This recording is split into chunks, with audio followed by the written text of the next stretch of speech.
I was watering the ferns on the back porch when I found the first piece of paper. Not the big piece.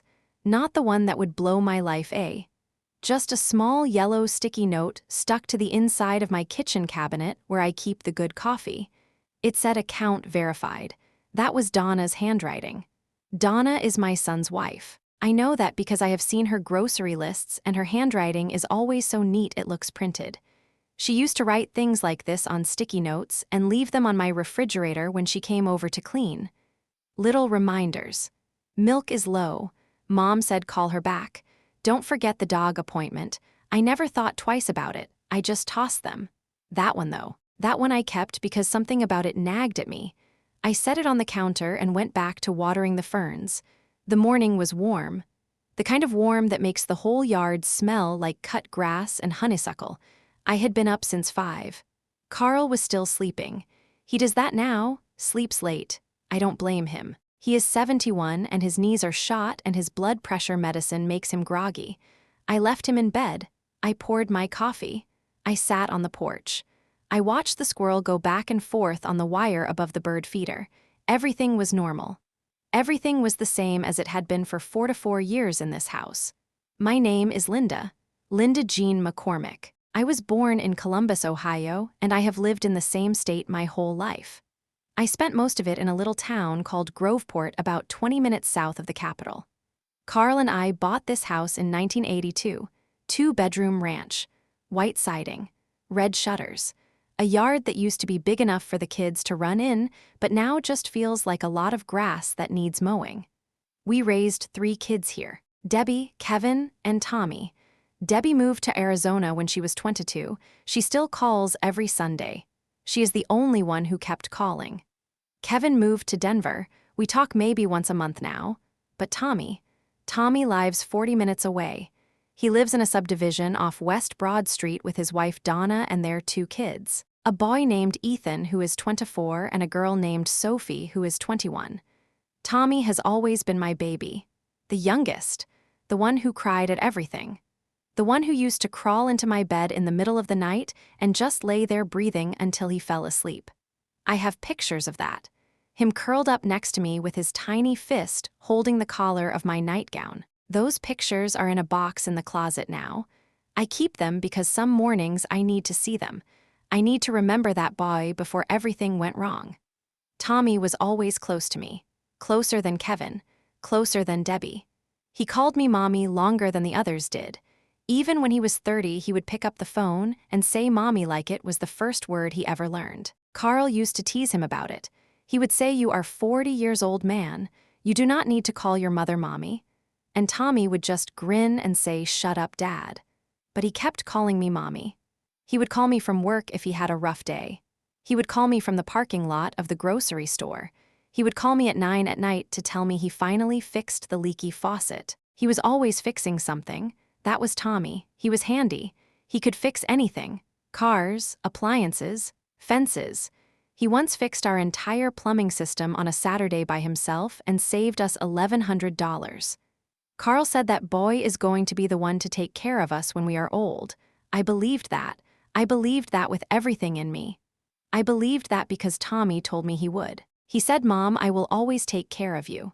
Those words. I held them like a stone in my pocket. I carried them everywhere, through every hard year, through every doctor's appointment, through every night when Carl could not sleep and I would lie next to him and listen to him breathe and wonder if this was the night. The first crack I noticed was small. It was in November of last year. Tommy called me on a Tuesday. He said, "Mom, I need to talk to you about something." I could hear him pacing. That is what he does when he is nervous. He paces. He goes back and forth. I can hear the floor creak under his weight. He said there was a problem with my retirement account. He said the financial advisor had called him because they could not get a hold of me. He said he had been handling some things on my behalf because I was not responding to their letters. I said, "What things?" He said, "Just paperwork, Mom, tax stuff." He said it was no big deal. He said I should not worry. I did not worry, not right away. I should have. Carl and I had a financial advisor named Gary. He worked at a place called Heritage Wealth on East Main Street. Carl and I had been with Gary for 20 years. He managed our investments. He helped us set up the retirement accounts. We had 2 accounts, one in Carl's name and one in mine. Mine was the bigger one. It had about $310,000 in it. We had been saving for 40 years. Every penny we ever had left over went into that account. We skipped vacations. We skipped new cars. We ate the same meals on rotation for years so we could put extra in. Carl drove a truck for 22 years, and we never once bought a new one. We bought used. We bought what worked. Everything went into that account. Everything. And now my son was telling me he had been handling things on my behalf. I said, Tommy, when did this start? He said a few months ago. He said Gary had been trying to reach me about a rollover, and since I was not answering, he thought it would be easier if he just handled it. I said, why was I not answering? He said, Mom, you know you do not like talking on the phone about money. I do not like talking on the phone about money. That is true. I have never liked it. Numbers make me anxious. I would rather just let someone else deal with it. I let Carl deal with it for years.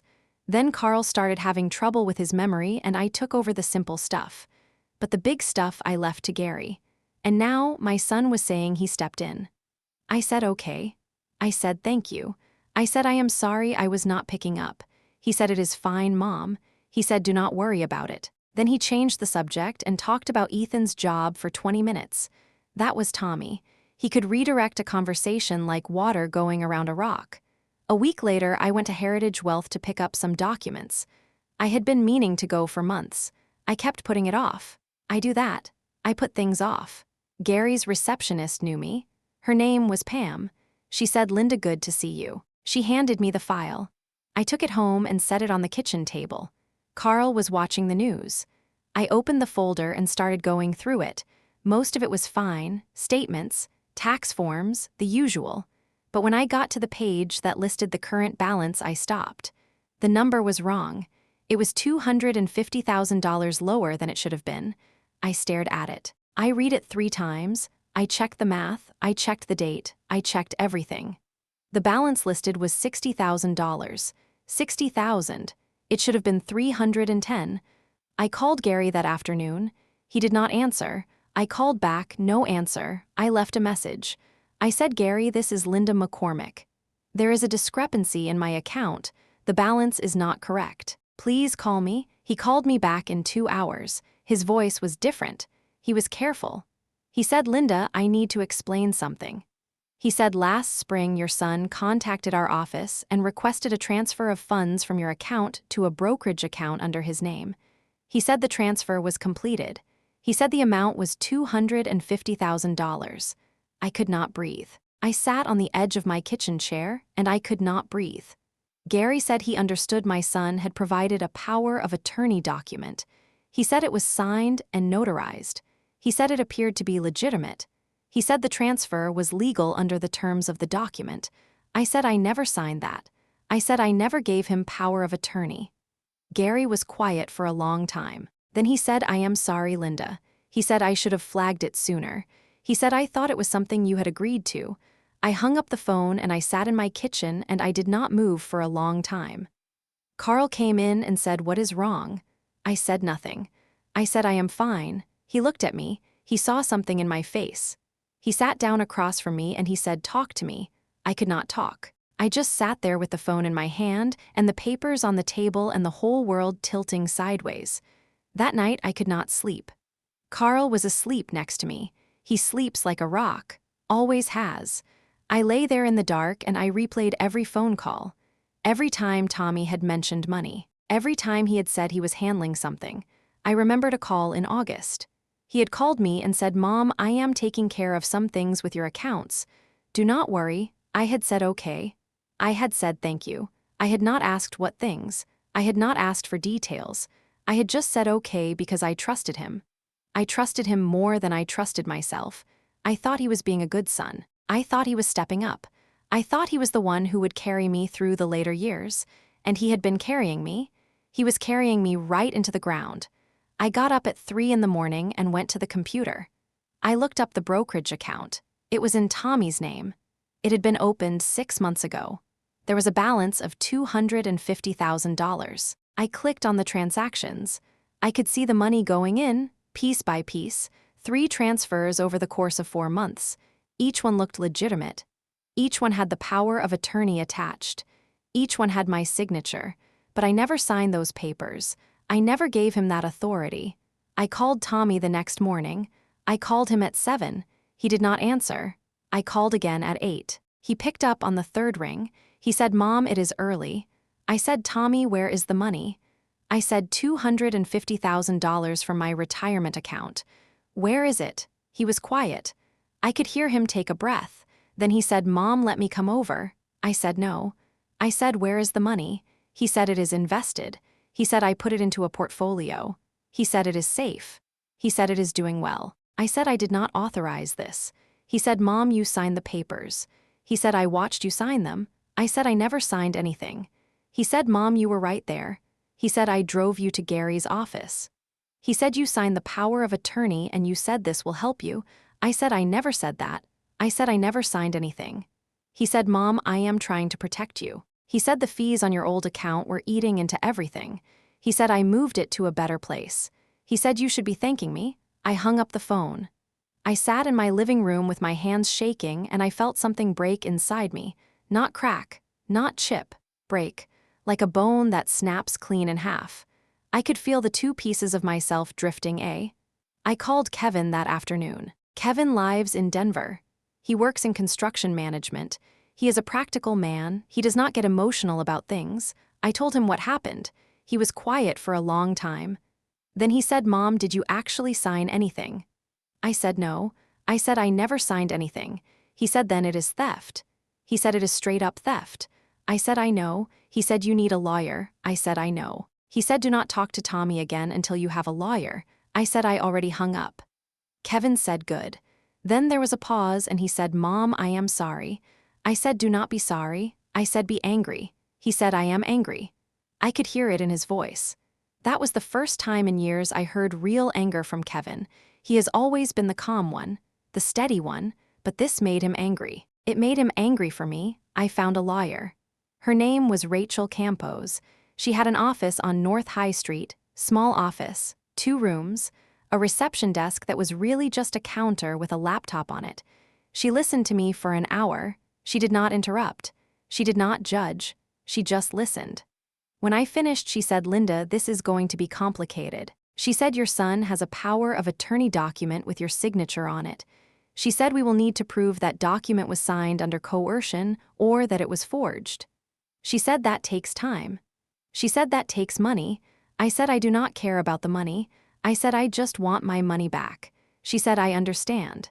She said, "But the legal process will cost something." I said, "How much?" She said, "Maybe $15,000 to start." I looked at her. 15,000. I had 310,000 in that account. Now I had 60. And I was being told it would cost me 15,000 to get it back. I felt the room tilt again. She saw it on my face. She said, "Linda, we can discuss payment plans." She said, "Do not let the cost stop you from fighting." I said, "I am not stopping." I said, "I am fighting." That night, Carl and I talked. It was the first real conversation we had in weeks. He sat on the edge of the bed and he rubbed his hands together. He does that when he is nervous. He said, "Linda, I need to tell you something." I said, "What?" He said, "I knew." He said, "I knew something was off." He said, "About 3 months ago, I saw Tommy's truck parked in our driveway at 2 in the morning." He said, "I did not say anything because I thought maybe he was just coming to check on you." He said, "I thought maybe you were not feeling well." I said, "I was fine." I said, "I was sleeping." He said, "I know." He said, "I just did not want to make it weird." He said, "I did not want to start something." I looked at him. 4 years of marriage and he had seen his own son's truck at 2 in the morning and he had said nothing. He had let it go. He had swallowed it. I did not yell at him. I did not blame him. I just felt the loneliness of it. 2 people sitting in a dark bedroom realizing they had both been played and neither one had said a word. The next 3 weeks were the worst of my life. Rachel filed a motion to freeze the brokerage account. Tommy found out. He called me screaming, not his normal voice, a voice I had never heard before. High and tight and mean. He said, "Mom, you are ruining my life." He said, "I did this for you." He said, "I moved the money to protect it." He said, "Your old advisor was taking a 5% fee every year." He said, "I saved you from that." He said, "You should be grateful." I said I am not grateful. I said you stole from me. He said I did not steal. He said I had your signature. He said you gave me permission. I said I never gave you permission. He said, Mom, you are losing your mind. He said this is what happens when you get old. You forget things. He said I am protecting you from yourself. I hung up.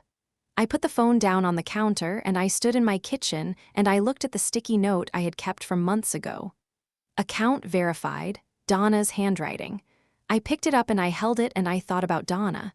Donna who always smiled at me when she came over. Donna who called me Mom with a sweetness in her voice that always made me feel like I mattered.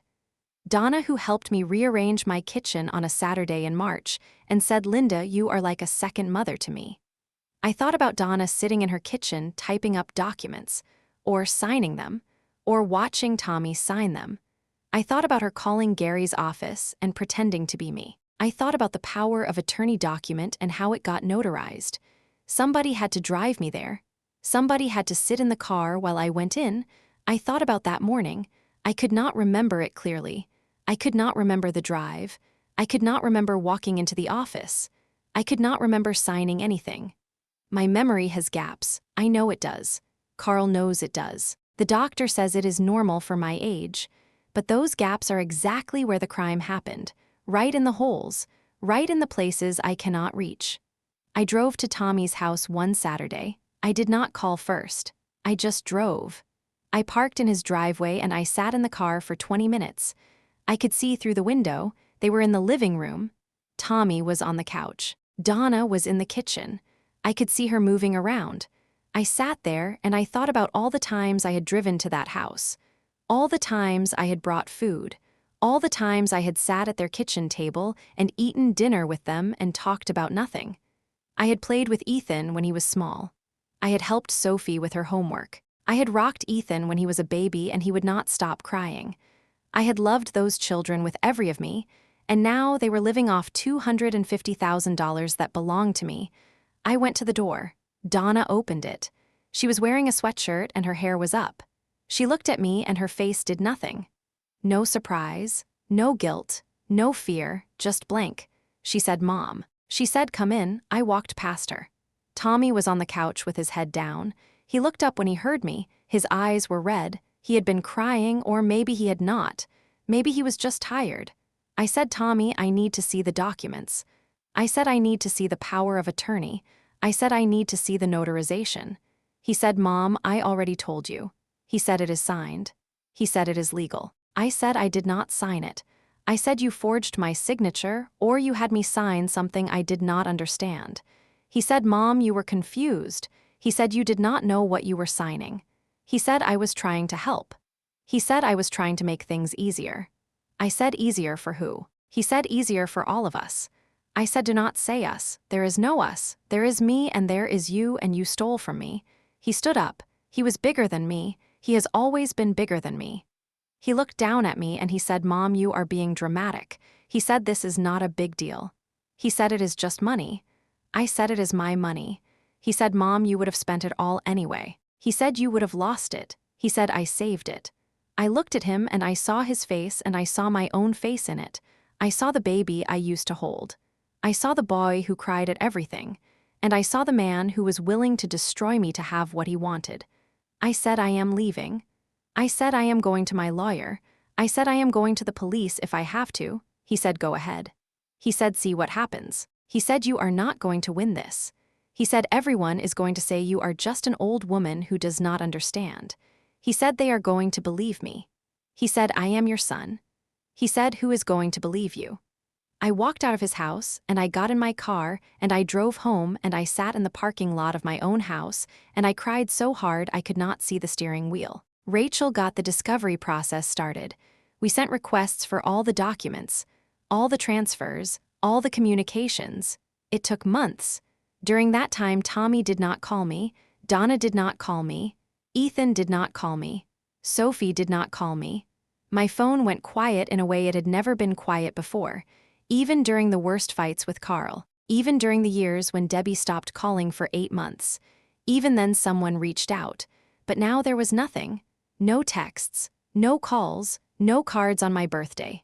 Nothing. I sat in my kitchen and I poured coffee and I looked at the clock and I waited for a phone to ring that never rang. Carl tried to talk to Tommy.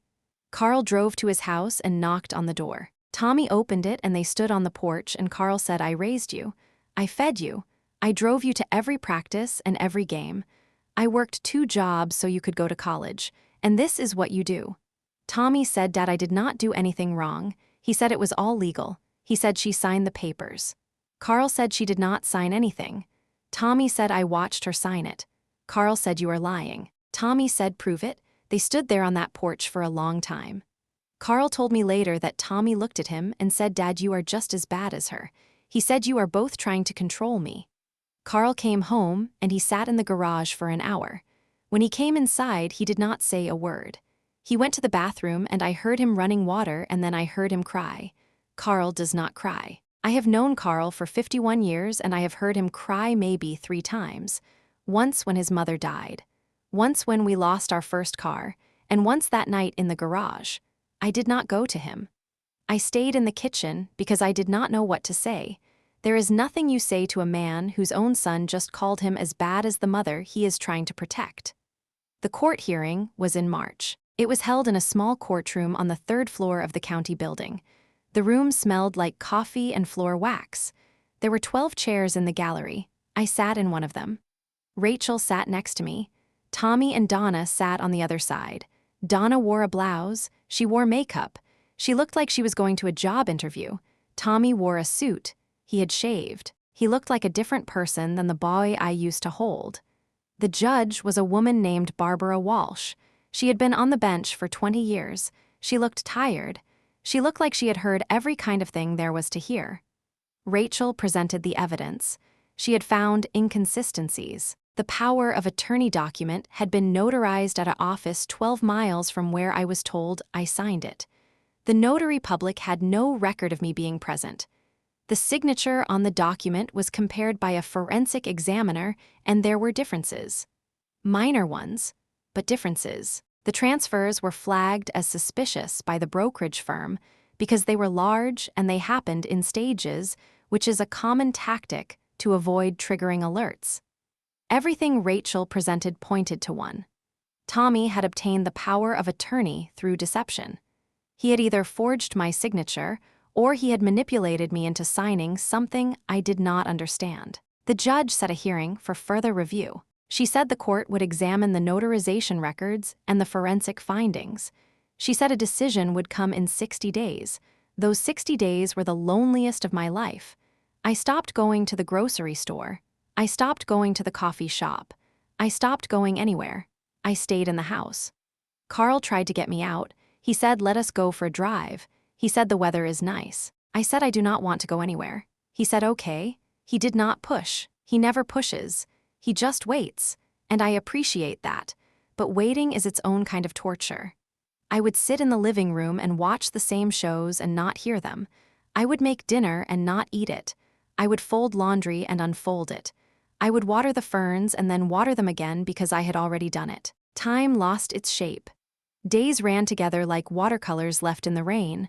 One night I called Debbie. It was 11 at night. She picked up on the first ring. She said, Mom. I said, Debbie, I am sorry to call so late. She said, what is wrong? I told her everything. I told her about the money. I told her about the power of attorney. I told her about the silence. I told her about the look on Donna's face when I went to the house. Debbie listened. She did not interrupt. When I finished, she was quiet for a long time. Then she said, Mom, I am coming home. I said no. I said, do not come home for this. She said, Mom, I am not coming home for you. She said, I am coming home for me. She said, I cannot sit in Arizona knowing this is happening to you. She said, I have to do something. I said, what can you do? She said, I do not know. She said, but I have to try. That conversation broke something in me, not in a bad way, in a way that let something out like a pressure valve opening. I cried after we hung up, not the quiet kind, the kind where your whole body shakes. Carl held me. He did not say anything. He just held me, and that was enough. For that night, it was enough. The court ruling came back in May. The judge ruled in my favor. The power of attorney document was found to be invalid. The The signature was determined to be inconsistent with my known handwriting. The notarization was found to be fraudulent. The transfers were ordered reversed. The money was to be returned to my retirement account within 30 days. Tommy was ordered to pay my legal fees. The judge said in her ruling that the conduct was a breach of fiduciary duty and a violation of elder financial protection statutes. I read that ruling sitting at my kitchen table, and I stared at the words, and I did not feel relief. I felt empty. I felt like I had won something but lost everything else. The money was coming back, but my son was gone. The courtroom was empty when the ruling came down. Tommy and Donna had not shown up. Rachel said they were served, but they did not appear. She said it was not unusual. I said I know. I said I do not care about the money. I said I want him to sit in that chair and look me in the eye. Rachel said that may not happen. She said the legal battle is over, but the personal one is just beginning. She was right. The money came back, all of it, every dollar. It took the full 30 days. Tommy did not fight the reversal. He did not appeal. He just let it happen. Rachel said that told her something. She said he knew he could not win. She said the evidence was too strong. She said he had already moved on. I did not know what she meant by that until later. Kevin told me. Kevin said Tommy has been talking to people. He said Tommy told his brother-in-law that you are senile. He said Tommy told his neighbor that you do not know what is going on. He said Tommy has been telling everyone that you signed those papers yourself and that you are too confused to understand. I sat with that for a long time. I sat in my kitchen and I let every word land. My own son, standing in other people's kitchens, smiling, telling stories, making me into the villain, making me into the crazy old woman who does not know what is good for her, making it so that no one would believe me even if they heard the truth. That is the cruelest. Not the money, not the theft, but the rewriting. The way he took my life and flipped it upside down so that I was the one who was wrong. Carl and I do not talk about Tommy anymore. We have not mentioned his name in 6 months. There is nothing to say. There are no words that fit in that space. Some nights I lie in bed and I look at the ceiling and I think about the boy on my chest, the one with the tiny fist holding my collar, the one who called me mommy until he was 40. I think about the man who stood on my porch and said everyone is going to believe me. I think about the distance between those two people. I think about how love does not protect you from being destroyed by the people you love most. Carl reaches over in the dark and he holds my hand. He does not say anything, he just holds it, and that is enough. For now it is enough.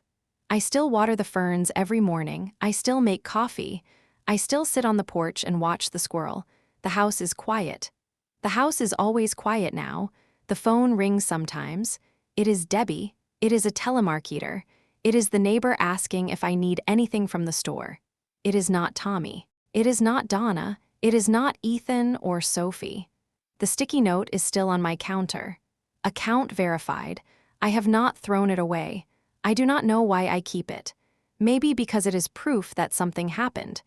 Maybe because it is the last piece of a life that used to make sense. I pick it up sometimes, and I hold it and I feel the smooth surface under my thumb, and I think about a woman who smiled at me every Sunday and called me mom, and watched my son take everything I had and call it love.